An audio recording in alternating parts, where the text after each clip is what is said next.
What does it mean that I basically want to say a chiddush, which is a very deep chiddush, and I'll try and be as clear as I can with it.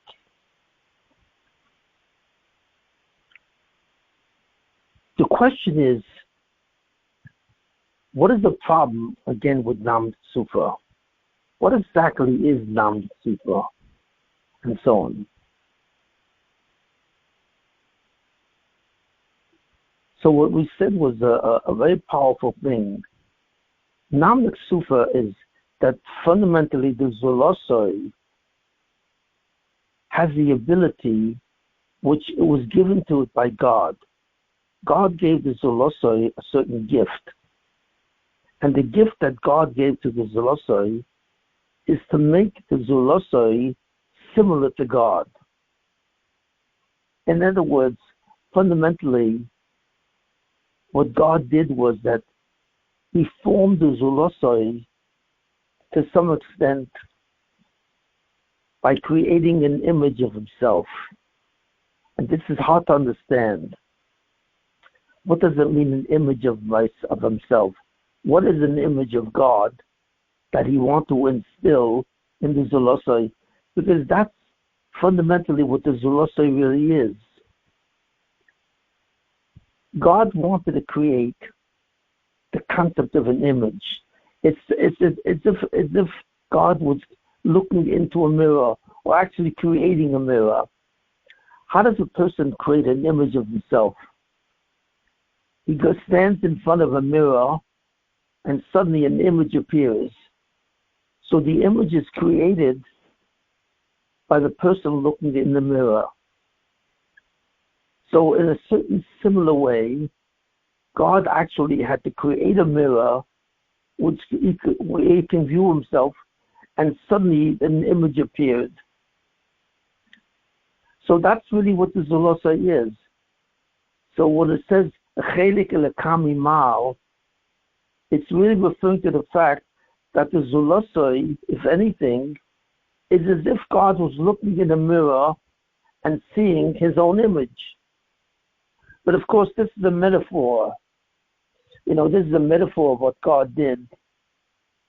But to some extent, this explains exactly what the Zulosoi says. And how do I know this? Well, David HaMelech says this in Tehillim, that man is slightly less than God. What does that mean, slightly less? It means in the comparison between an image and its principle, when the principle looks into a mirror, an image is created. And that's what it means when it says, because even though an image of a person is actually not the person, one is called the principle. The one who looks in the mirror is the principle, and the fact that it's an image is what it is. It's the image of a person. So what does it share like God? What is the relationship between an image and a principle? It's that it looks like God, if I may say so. Not that God has a way to look. God has no substance, nothing to do with time or space. So God is invisible, completely invisible, where He cannot be seen at all. So what does that mean, an image? Well, an image does not mean in the visual sense, because there's nothing visible or anything to do with visibility about God. So what does that mean, the image? In a certain sense, it's a metaphor. It means that there's something about the Zulosoi that appears like God in whatever way God appears. So how does God appear? That's the question. And therefore, how is the image like God? Well, we know that's true because that's what the Torah says about the Zulosoi. When it says, Nasa es Adam Ketsalmenu, Kidmusenu, that in a certain way, the Zulosoi, or the person, has an appearance somewhat similar to God. And in the physical universe, this appearance is called an image, and it's achieved by a person looking in the mirror. But what does this mean when we say the image of God? So what it means, and how do I know that mankind is really in the image? It says, that let's make man in our image. It says that. But it doesn't say what that's like. But we can understand this by seeing exactly some understanding of who God is. What is the main thing that God says? Or I should say, what is the main thing that the Torah says about God? You know, the Torah says God is first and God is last, that God is all powerful and so on. But what is the most critical idea that the Torah says about God? In fact, it's the only thing that the Torah really says it. Because Moshe describes God.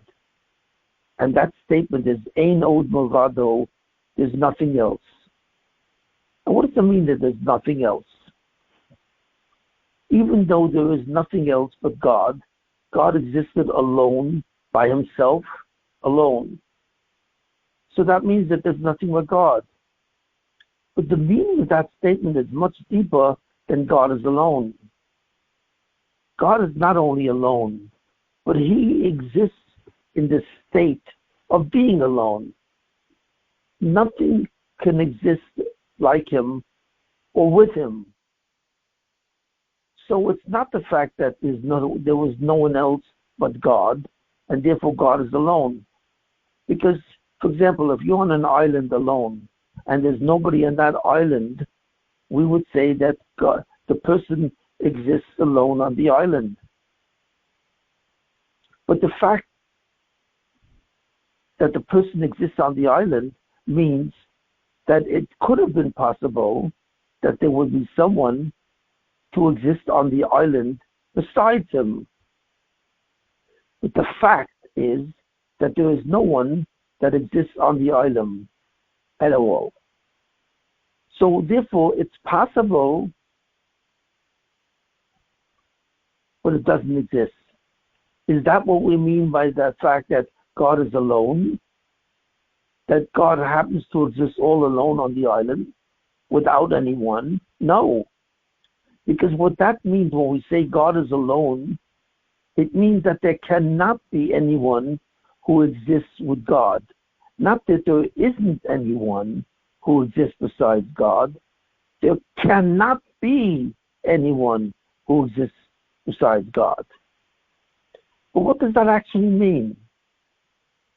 That there's no other possibility where God has any company. God doesn't have any company. God never will have company. How is that possible? That there's no such thing as a duality when it comes to God. And that is only really possible when we say that nothing can exist outside of God. That's what it really means. In other words, we say God has no outside. Period. What does God have? We don't know. If you don't have anything outside of you, that means that there's no inside as well. So God does not exist in the framework of inside, outside, where God himself is inside himself, and there's someone else outside of him. And even if there's nothing else, something can exist outside of him. When we say Eino Murvado, the real statement is Eino, there's nothing else. That means that there's no outside. God has no outside. Anything which God created or formed is inside of God. Or I should say really, God is inside that. But it's not outside. It only exists as long as God is inside. And it no longer exists when God is no longer inside. But is that the relationship between the Zulosoi and God?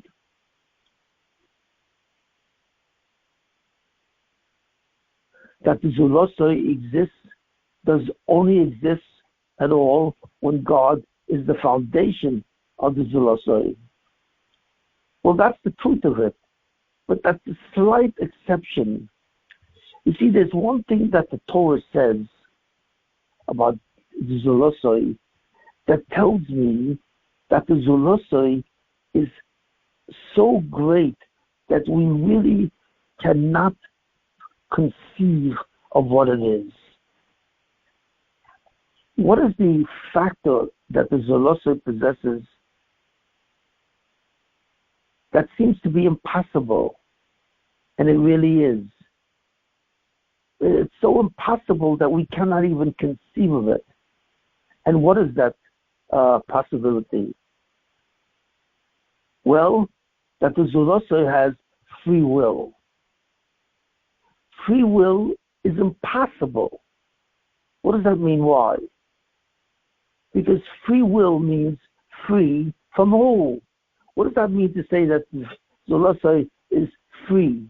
It has free will. It means the Zulosoi can do anything that it wants with respect to a certain action or with respect to a certain mood or whatever have you. And that the Zulosoi can do this on its own without God's permission. That's what it means. That's what free will means.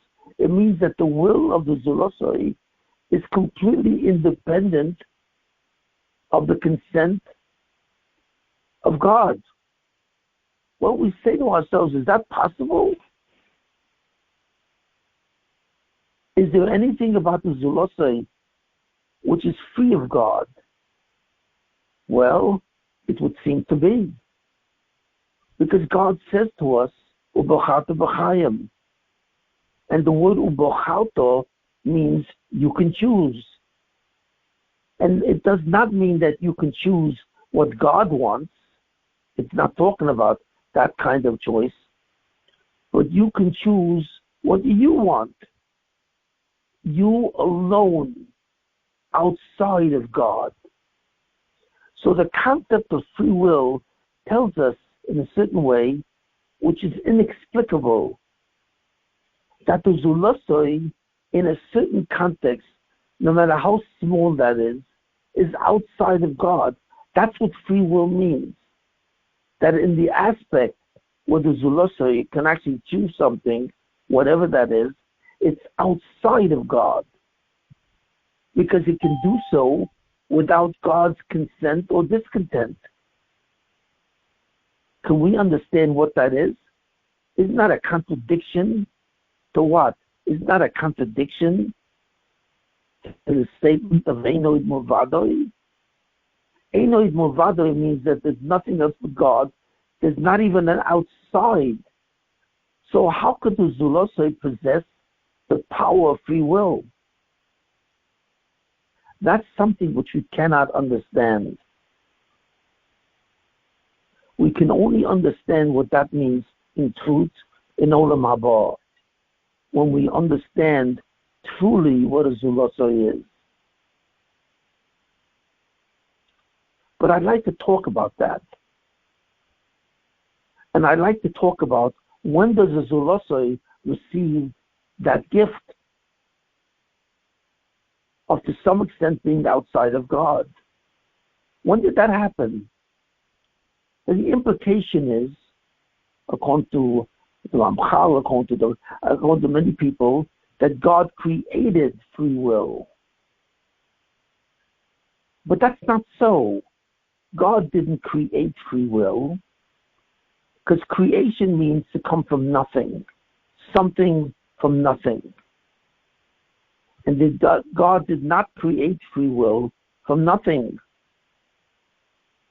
So where does it come from? Well, it comes from God. In other words, the Zulosoi has free will which is derived from God.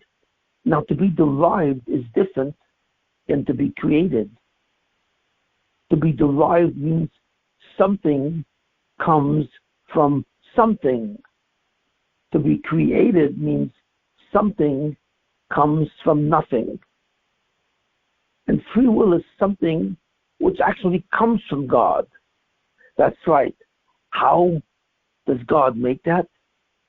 We can never have any idea the contact point between the existence of God and the existence of the Zolosoi. That contact point is the question of whatever gives the Zolosoi its free will. That's it. Whatever gives the Zolosoi its quality of free will is the contact point of something coming from something. And that is not comprehensible. So the question is, what is that? What do you mean by free will? And so on. So the concept of free will is really the concept in the word separation or the word independence.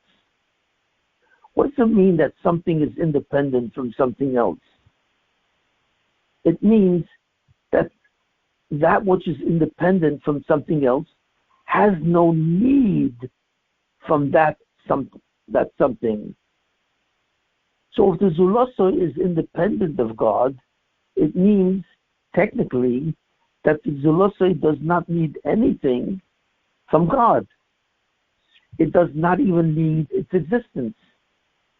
Well, that would mean to some extent that the Zulosoi is outside of God. But I just said there's nothing outside of God. But yet it seems to be implied by the concept of free will that it is something outside of God. How do we reconcile that notion?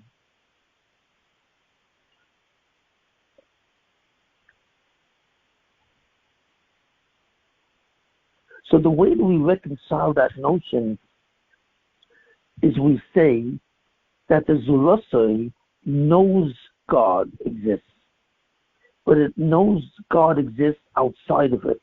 That's right. How does the Zulosoi itself see God? It sees God in the sense that it calls God a you, and it calls itself a me. The Zulosoi is a me that sees God as a you. And that would seem to imply that the Zulosoi is outside of God. Now, is he really outside of God? No. Because without God, Zulosoi cannot exist. So therefore, the Zulosoi needs God. But there's something about that concept of not existing at all, which is somewhat different than the way we know it. When the Zulosoi sees God, or sees something outside of it, it sees himself as outside of God. So the Zulosoi says, if you are outside of me, then I am outside of you. And the word that symbolizes this relationship of a thing being outside something else is the word independence. So the Torah is really saying that the Zulosoi is independent of God, in a sense.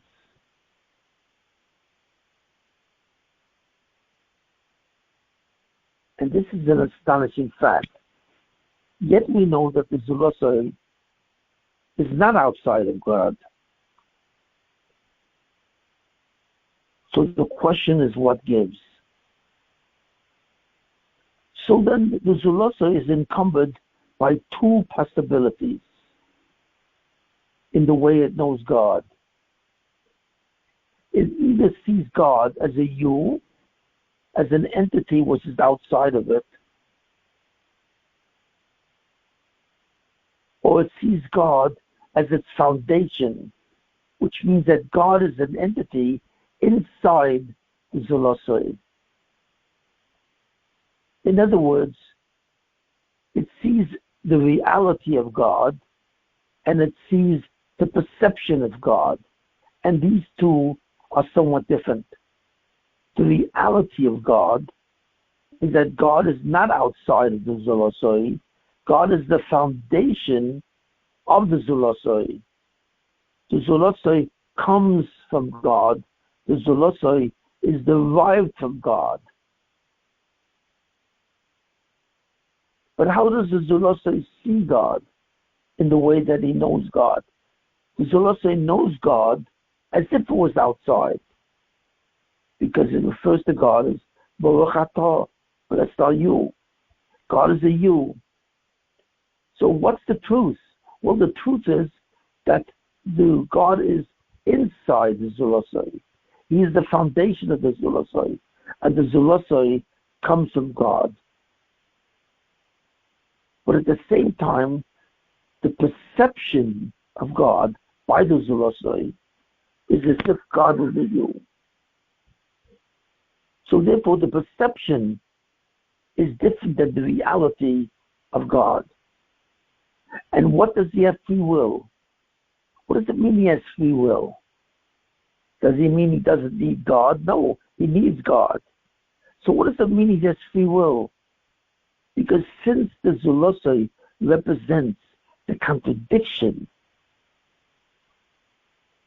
that he is both outside of God through a perception, and God is inside him through a reality.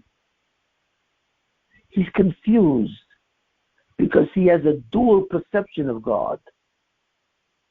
He knows that God is inside him in his foundation, but at the same time, his perception of God is as if God was outside, and what he's free in, he is free to choose between the perception of God and the reality of God.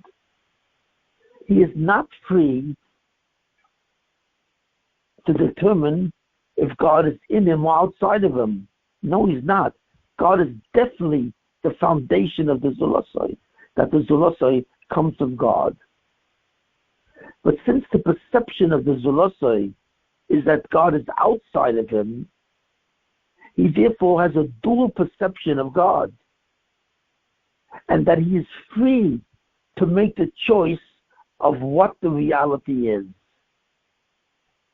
So in other words, there's no reality that God is outside of him, none at all. But there's a perception that God is outside of him, and therefore the subject, the Zulosoi, is a subject that has to choose between his perception and the reality of God. And in that, he is free.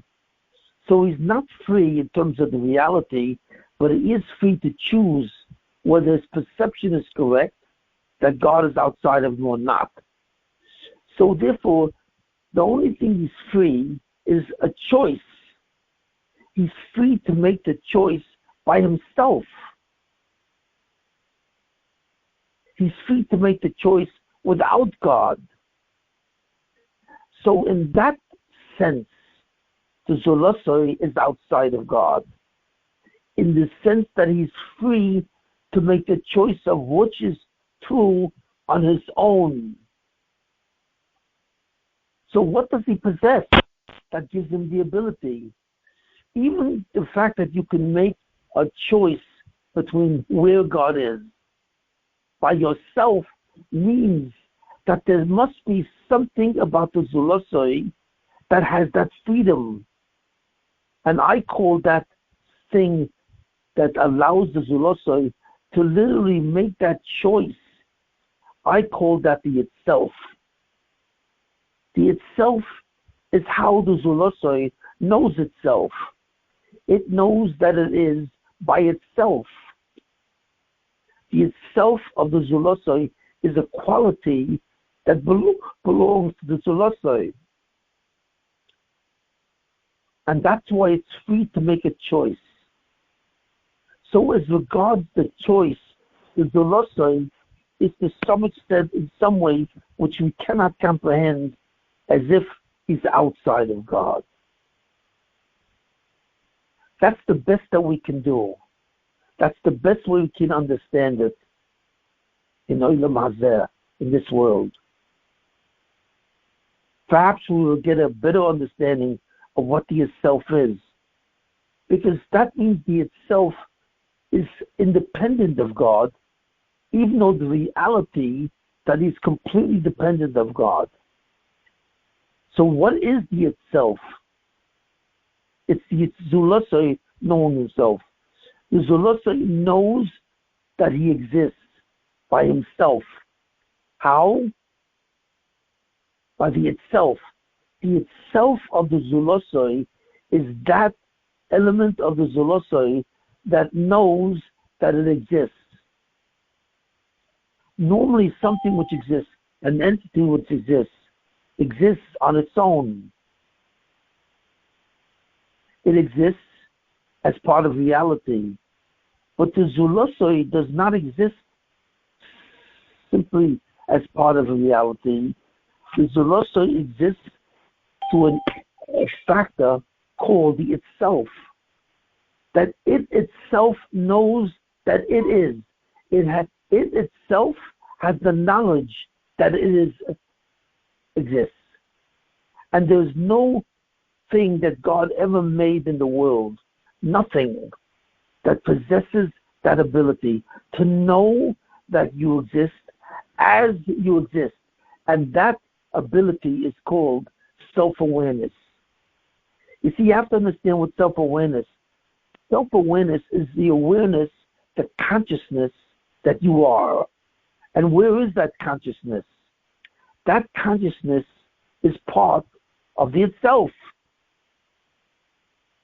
So the Zulasai is a very strange creature in a certain way. It knows that it is by itself. That's why it's entitled to exist. You know, existence can either be or not be. You can either exist or not exist. And what determines that? What determines if you exist? Well, if you are created, you exist because God made you. But if you aren't created, you are formed from God. You know that you are by yourself, because that's what God is. What is God? God is a being that completely knows that he is on his own, by himself. So God also has an itself, whatever that is. But in the case of God, the itself is God. Whereas in the case of the Zulasai, to some extent, the itself of the Zulasai is almost out of it. God is an absolute unity. There's no composition with God. God is not composed of anything. God doesn't have parts. So what God is completely himself. So that's why we can't even form a sentence to describe God. Because when I say the statement, you know yourself, I'm using two pronouns to describe you. And I say you and yourself. But I talk about these two pronouns, even though they both refer to you, as if they were outside, they were separate from you. So therefore, we cannot avoid being a duality. Even though we know ourselves by ourselves, we're still kind of a duality. There's the you, and that you know yourself. Or the statement, I know myself. The I refers to me, and the word myself refers to me. But I talk about myself as if I'm a duality, an I and myself. I know myself. And I cannot get beyond that duality. But that duality does not exist in God. You don't say the statement, I know myself. God does not say the statement, I know myself. Because God is not a duality. God makes the statement in some way, I am myself, but in such a way where the two are exactly the same thing, and we have no comprehension of what that is. What does that mean that the I know myself? The I, which refers to me, and the myself, which refers to me, are 100% the same thing. Whereas with us, I know myself, it's like two things. It's a duality in the form of one. That's the difference between us and God. God is himself, whatever that means. We are not. We are the I know myself. There's a kind of a semblance of a duality. But in a certain sense, the fact that the myself is almost equal to the I, it's almost equal to the I, makes a very strange entity. And that entity is called a subject, where existence is not given to it. Existence is part of it. It has the knowledge of its own existence by itself. So in a certain way, the existence of a thing and the thing itself are actually identical. And that's called a subject. A subject is an entity that knows itself by itself. It knows the knowledge of existence and its existence are almost identical, but not quite, because we can't even say it in a normal way. We cannot say, I am myself, but only I know myself, where God is himself. But it's not possible to create a being which can say, I know myself. So therefore I say that that being called the Zulosoi is a derivation of God, not a creation of God. So therefore, if all that I'm saying is true, and I hope you understand what I'm saying, because it's just at the edge of concept. We can barely grasp this concept. When does the Zulosai get the itself that suddenly becomes self-aware? When does it get it? It gets it at the moment that it's formed. And therefore, it sees itself separate from God, even though it is not separate from God, it is contained in God and not outside of him, because God has no outside. Does God create it? No, he doesn't. God does not create the itself. God derives the itself. So therefore, the concept of its existence, the concept of self-awareness, indicates that it is almost like itself, because it has its own self-knowledge through the itself.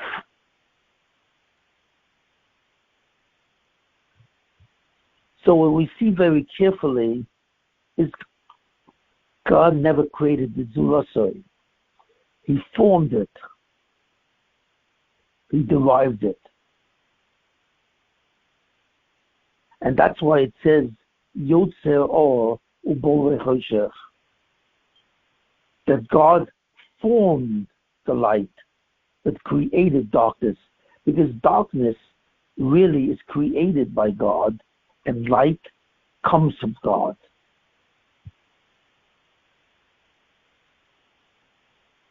So then the question is, how does the Zulosoi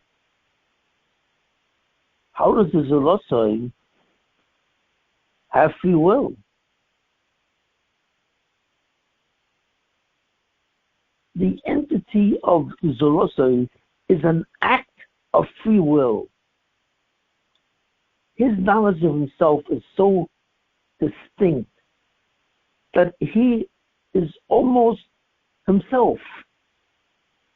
In that way, he's called an image of God. Because when he sees God as outside of himself. Why? because he is nothing more than a perception. That's right. His reality that he comes from God. But who he is an entity that has the perception that he is outside of God. Nothing has that perception. The self-awareness of an animal, for example, doesn't come from the animal.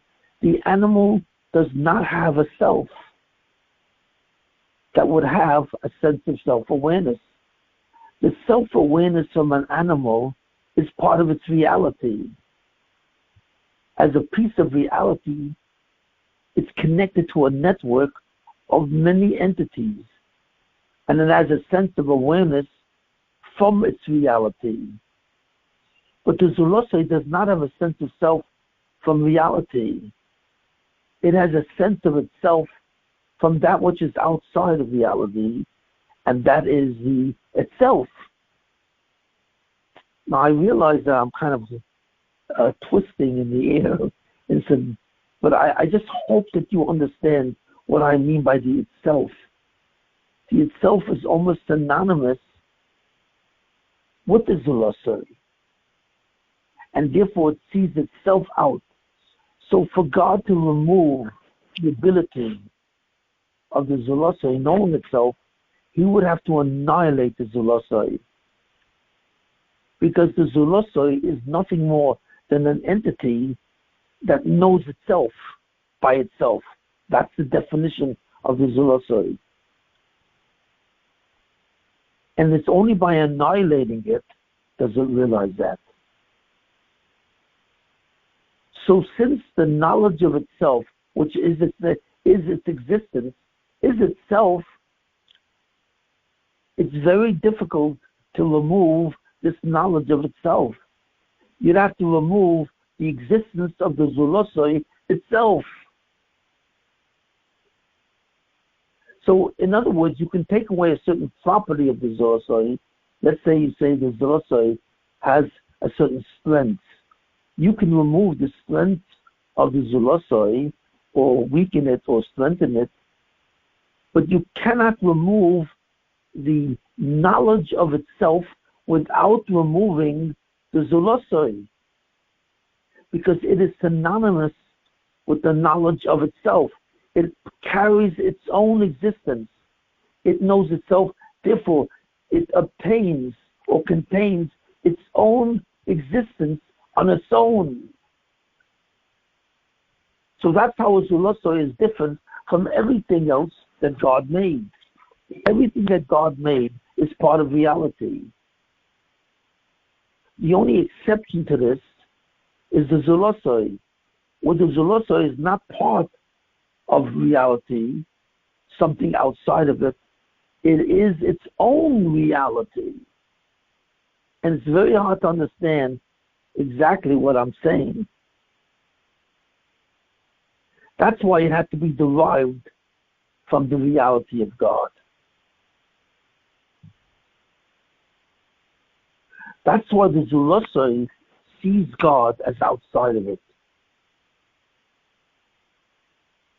But does the Zulosai automatically have free will, where it can choose who it is? Is it a perception, or is it part of the reality of God? No, it doesn't. It has the potential for that choice. It has the potential for that. But it cannot really choose that. Why? Because the fact that it was derived from God means that the Zulosai is a light. If I can use a metaphor, or light, to refer to the Zulosai, it is a light.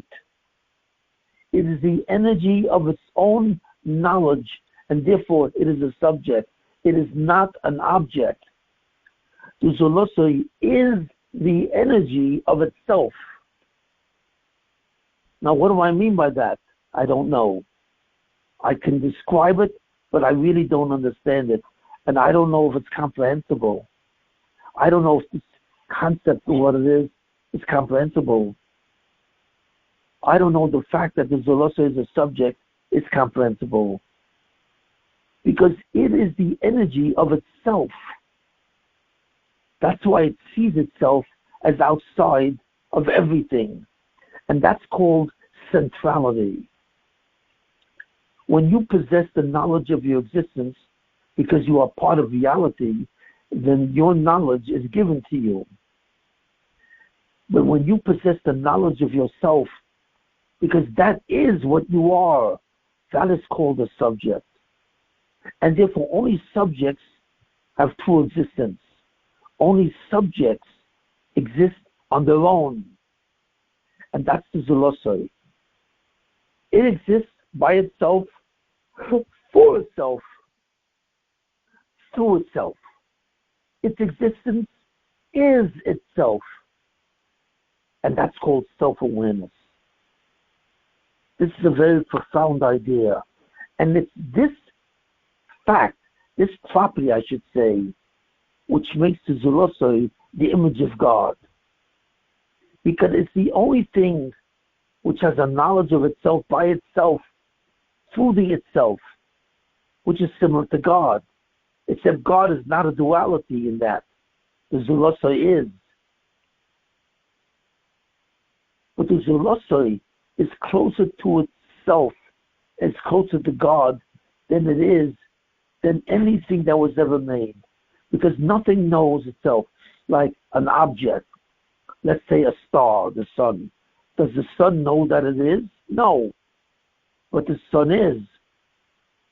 So its existence is somewhat separate from its identity. Does anything, any object in the universe know that it is? No. It's part of its reality.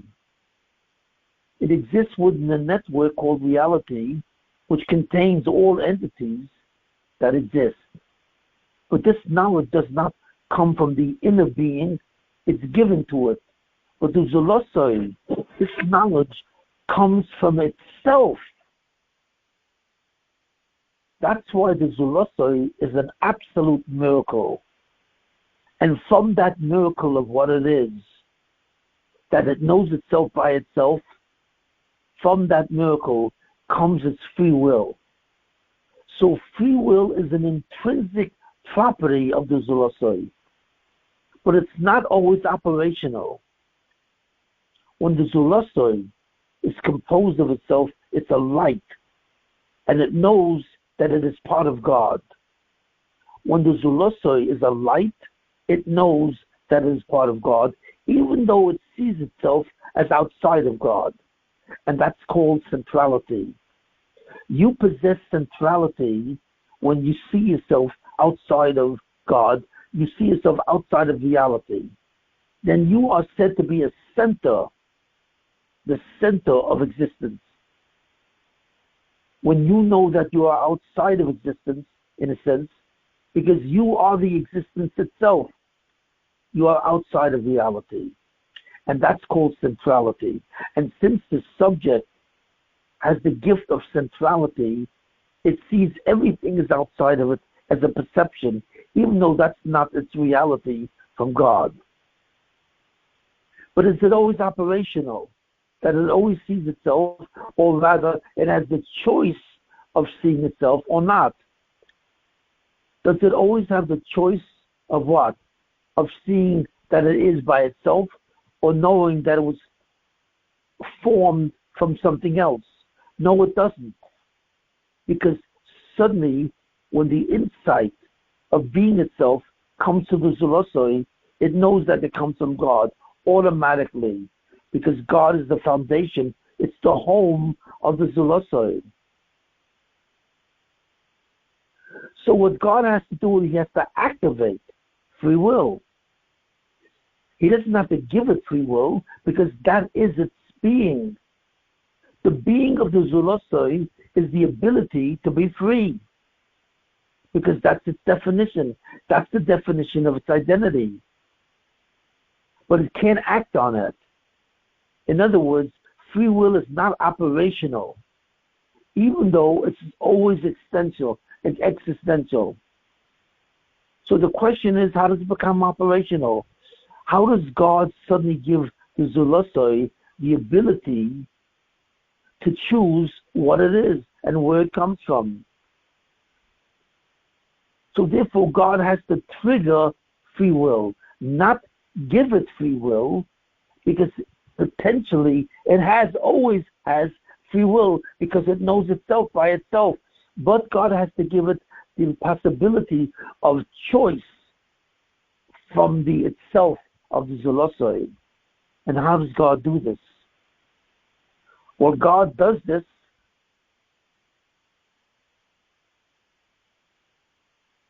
through the process of Tzimtzum. You see, Tzimtzum is a process which is the beginning of creation, where somehow God detaches the Zulosoi, apparently, and only in an apparent way, from himself. And how does God do that?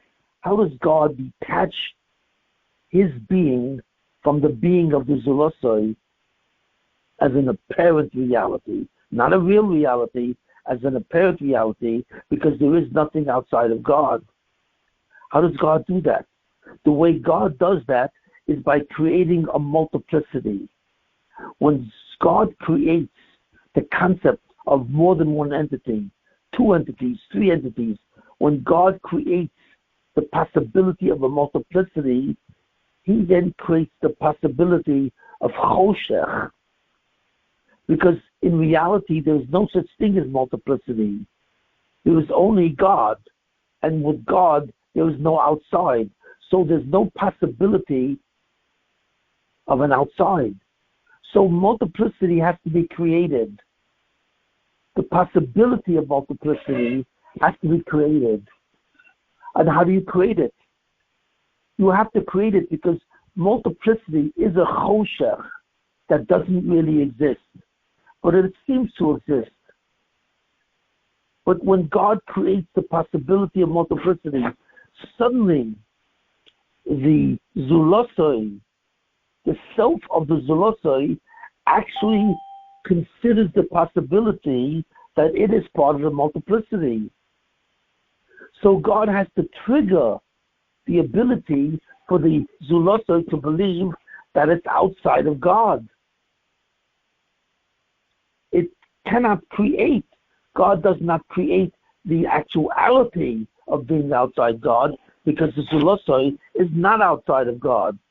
But he creates the illusion or the possibility that the Zulosoi can be outside of God. And when God does this, when he creates that possibility, then the Zulosoi suddenly is in a world of multiplicity, where more than one thing exists. There's an inside and there's an outside. And how does God do that? He creates the concept of space, the distance between 2 objects. That is the illusion of multiplicity. He creates the concept of time, which allows the possibility of change, where the Zulosoi can think, am I part of God or am I outside of God? Time allows change, where he can have either one thought or another thought. Space is the reality of distance, which indicates the separation of 2 entities. And then he finally God creates the concept of substance. Substance means that an entity has a boundary, a gavul. Every entity has a gavul, a boundary. And God has to give an entity that gavul, that boundary, to create the possibility of multiplicity, that there are 2 things. So multiplicity and free will require for its operational activity the concept of space, a distance between two objects, the concept of what? Of substance, that every object in its own space has a gavul or boundary, it has an edge or boundary, and the concept of time, which enables the concept of free will. Who am I? Am I inside or am I outside? So how did God create that? So that's what Tzimtzum is. That's what we say God withdrew himself. He didn't really withdraw himself. God doesn't affect himself in that way at all. But it appears as if God withdrew himself. And that creates the possibility of what? of the choshech, or the illusion of multiplicity. And when the possibility of multiplicity is created, suddenly darkness comes in. And that darkness is called what? The Yetzer Hara. The Yetzer Hara is really the fact that multiplicity, the possibility of multiplicity, is created. That's the Yetzer Hara. That is called choshech, or darkness. And that is the root of evil. That there exists something outside of God in reality is an illusion. And that is the darkness. And that leads to evil. Because it indicates that you and I have the ability to exist independent of each other. And that is evil, because that's not true. You cannot exist outside of God, because God has no outside. So what we see, Tzimtzum, is nothing more than God creating the possibility, the eventuality of what's called what? Outside. And by creating the concept of outside, God created the possibility of duality, of multiplicity. And suddenly, that possibility of multiplicity, as exhibited in the Zulosoi, allows the Zulosoi to see itself as two options. Either I am inside God, or rather God is inside me, or God is outside of me. So that's suddenly the illusion of independence. Mankind is given the illusion of independence, and that's what he has to choose. And in that choice, he chooses that with himself. What allows man to choose that he wants, that he's either inside or outside of God? What allows it is the concept that he is the knowledge of himself. And what he sees of himself is outside God. And what he knows of himself is that he's inside God. And the choice between those two options is his to make, and only his to make. And that choice comes from his knowledge of himself. So therefore we see an amazing thing, that the self that existed, the Zulosoi, which is a sense of self that knows itself that it is, from the beginning, as soon as it was formed by God, it had free will. It had the possibility, because of its centrality, because since it's the origin of existence itself, to know that he's outside of God. So the Zulosoi, therefore, operated with a certain sense of duality. Once God did Tzimtzum, once God withdrew, once the absolute unity of God is withdrawn, and the possibility of an outside is created, where God has an outside, suddenly the free will, which is inherent and intrinsic to the Zulosoi, suddenly is activated. So now the Zulosoi has a free choice. It feels totally free in making that choice. And that's called Bechira Chavshis, or free will. God did not create free will. He created the Zulosoi, who automatically, because it's a Tselem Elokim, it's an image of God, has free will. But that free will is not operational at all. Because when the free will comes from an entity which is light, it knows that comes from God. So God has to create an absence of light called choshech, where it doesn't know that it comes from God. It thinks that it came from outside of God. So therefore, God must give the Zulosoi the ability to choose where it comes from. Where does it come from? Why? So this is a very powerful thing. Why? Why does the Zulosoi have Nam Sufa? Why? Well, because the Zulasa is a Tzelem Elokim. It's the image of God. It possesses the concept of independence. It possesses the possibility that it is outside of God, and therefore it's called God or you. And the fact that God is outside of the Zulasa means something very bad. It means that the Zulasa is the illusion that it doesn't need God.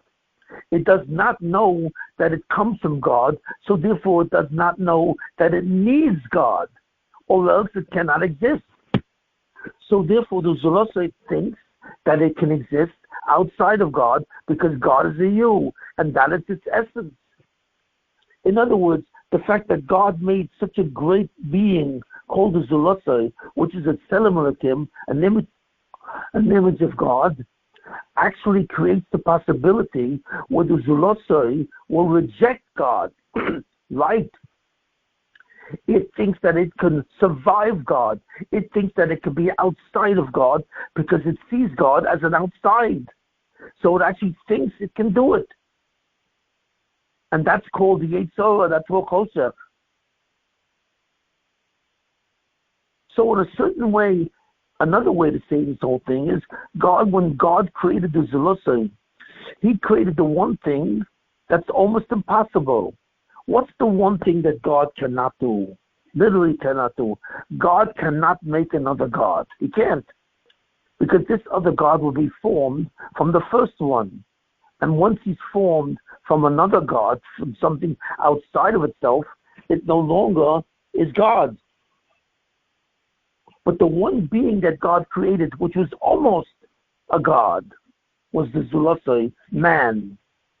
When God created man, or no, I shouldn't say created, when God formed man, it was the closest thing possible to creating another God. That's right. That's why God is a Tzelem Elokim. That's why God is in the image of God. That's why when the angels first saw Adam, the angels started to worship Adam as if he was God.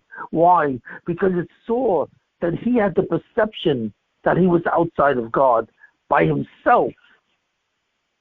It was a real perception, even though it wasn't true. But it was a real perception. And just to perceive God as outside of you is itself divine. That's why man is a quasi-divine being. He is a being which is a Tzelem Elokim. He's a being which is in the image of God. That's why he's divine, quasi-divine. He's not really divine because he's not outside of it outside. But because he perceives that, he has a centrality, and his centrality makes him feel like he's outside. That's why the main Yetzirah that the person possesses is what? Is not for pleasure. What is the main Yetzirah that a person has? Whether it's for food, or whether it's an accomplishment, or whether it's sex. What is the main Yetzirah that person possesses? What is the Yetzirah behind all of these things? And the answer is power. The fundamental aspect of the Yetzirah is power. Because power means that you control existence. That's what power is. Whether you control all existence or some existence, or even a small amount of existence, the fact that you control existence itself and you could determine what will be is power. So that's why the kings and queens, and that's why the governors and politicians, and that's why people, corporate bosses and so on, every human being is always after power. The power to control reality or existence. That's the intrinsic Yetzirah of everyone. And where does that come from? That comes from not what you do, it comes from who you are. Because you have the ability to see yourself as outside of God. Why? From itself. It's something which almost feels like it's outside. So therefore it feels that it is powerful. It has a centrality. And it tries to what? Substantiate that power. That's why God says in the Torah, you shouldn't believe, you shouldn't have the illusion of koichi v'oitzim yodi, power, koichi. The essence of the Yetzer Hara is the belief that the Zulosai has power, and that's what he's always after. When he's after accomplishments, he wants to conquer. What the Zulosai wants to do is always conquer something else to exhibit its own power.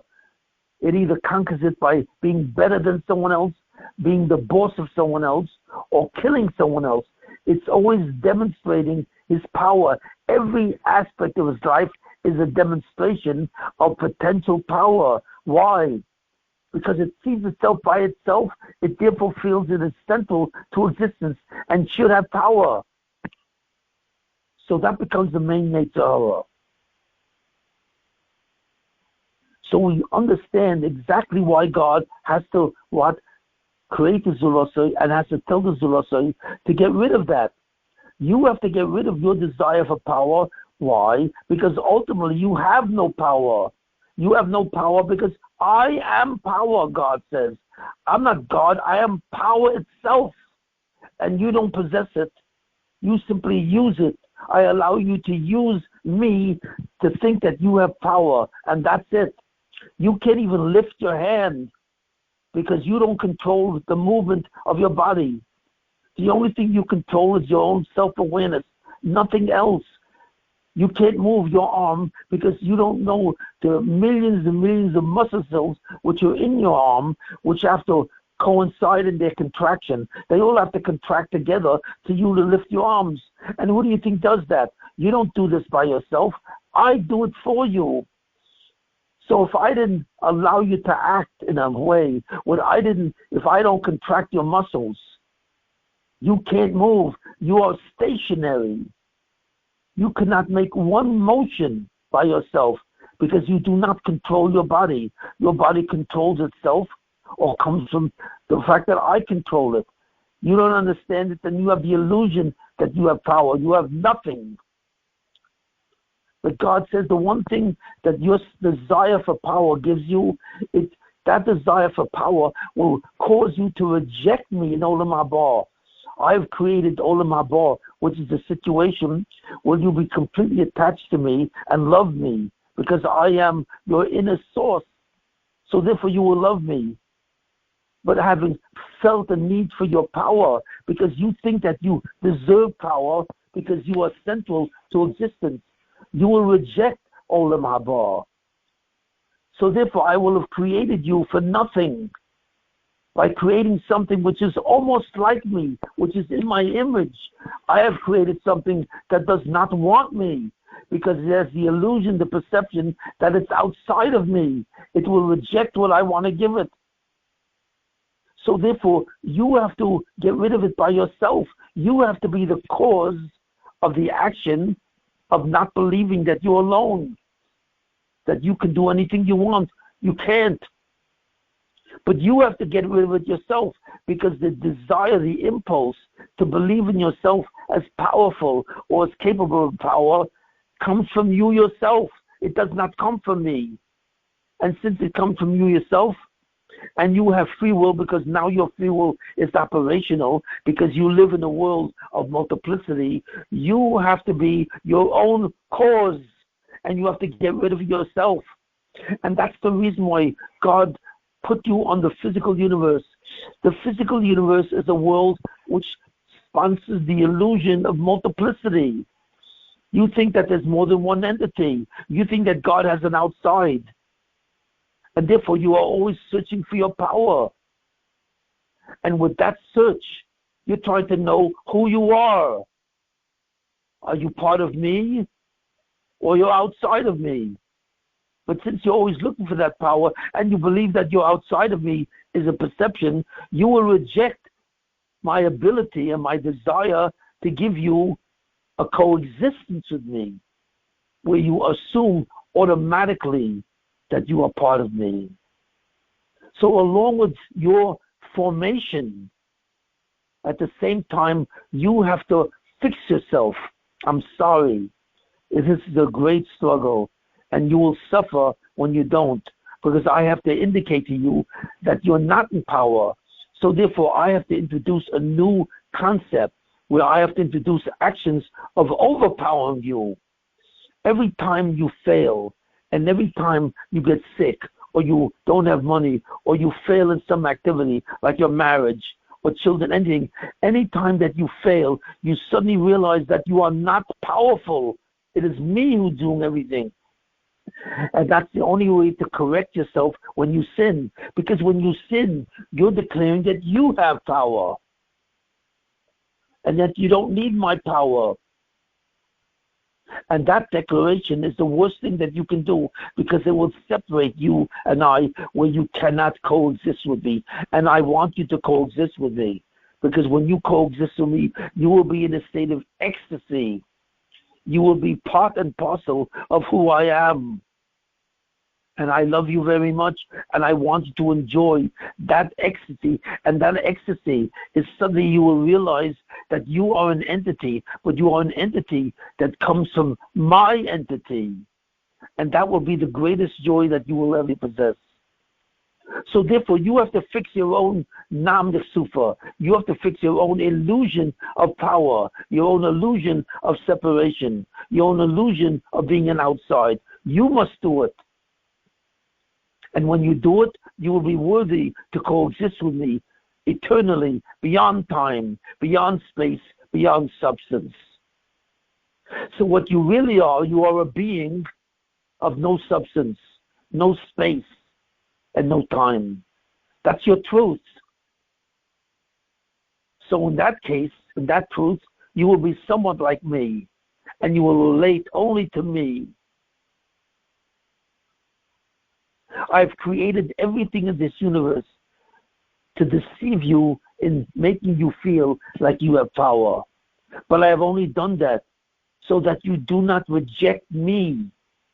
That even though you will always see me as outside of you, because you are the essence of a perception, you will not relate to it as a truth.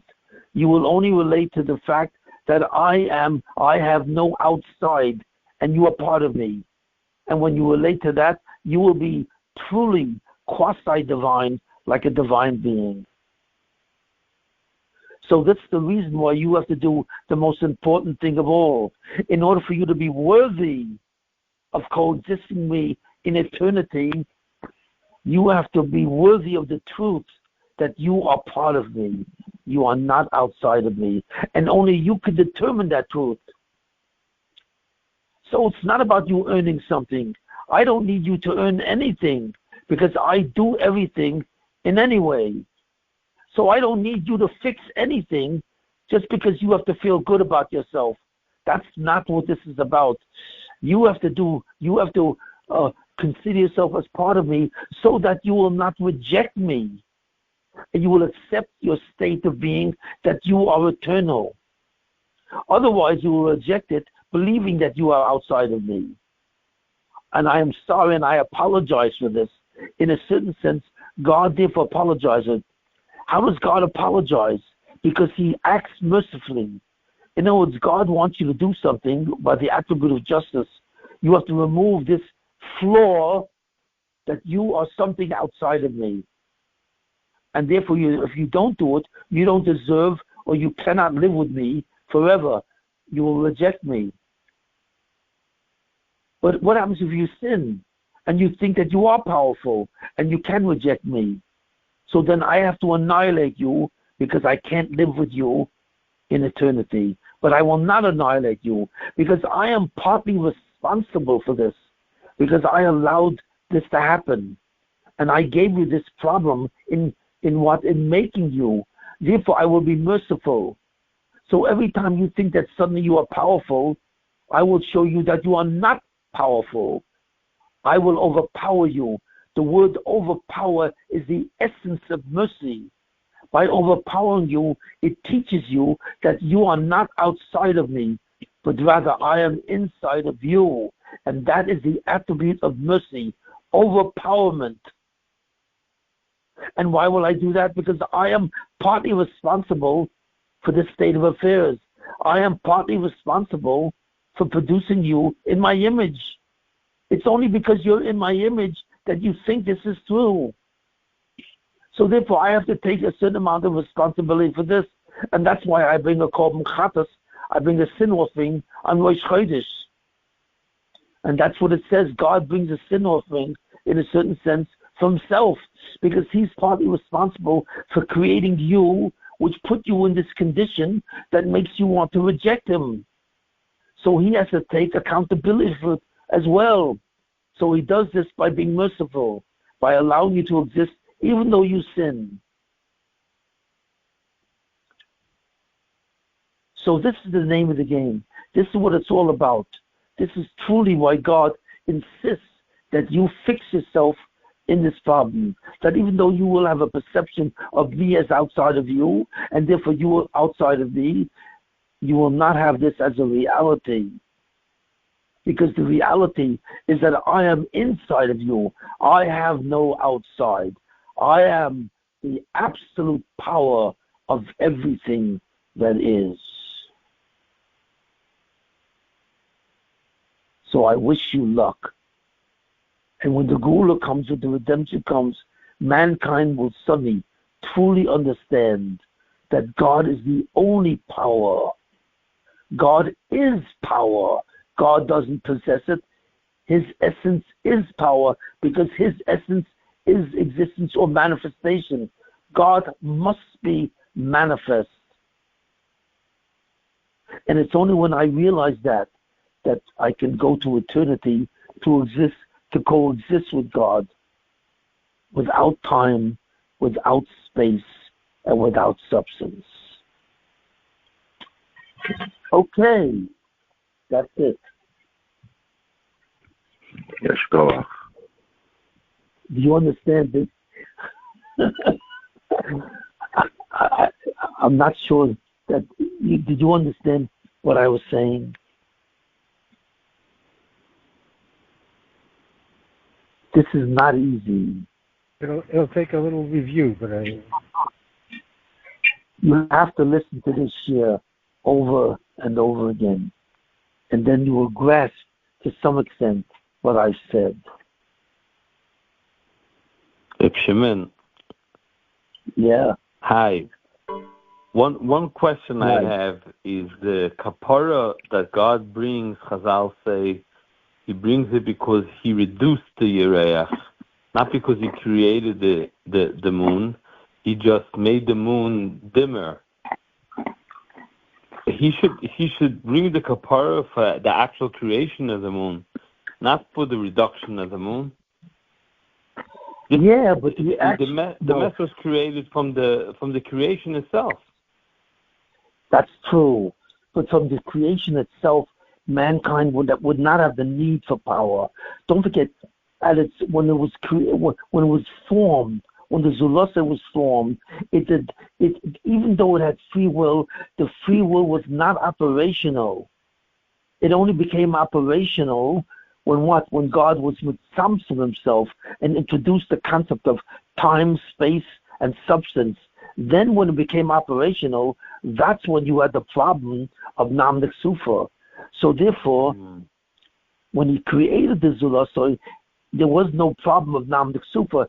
There was a potential problem, but it was not operational. But when God made it operational through the process of Tzimtzum, by withdrawing himself and allowing man to be subsumed in space, substance, and time, suddenly mankind had free will operationally, and he could make a mistake and sin. Before that, he could not sin. So that's a very big thing. Free will was never created. It coexisted with the human being, with the Zulosoi, because that's who he is. He has the ability to see something as outside of him, and he will always have the ability to see something outside of him. But it doesn't become operational where he can do a sin, where he actually can rebel against God until Tzimtzum. Tzimtzum created the possibility of choshech or multiplicity. And once he created the possibility of multiplicity, suddenly free will became activated and triggered. Now mankind has the ability to destroy himself. And that's the time that God said, I have to take some responsibility for this entire action. So Miyat HaYereach goes on Tzimtzum, I hear. Yeah. Miyat Ayureach goes on Tzimtzum. Interesting. So this is a very deep concept. You see it. And to truly understand it, you have to listen to this shir a couple of times. And this shir you have to absorb it. It's not something you can really understand. It has to slowly enter into your mind. Because until we are in Olam Haba, or until we are in the state when Tzimtzum is no longer operational, we cannot fully understand in truth the concept.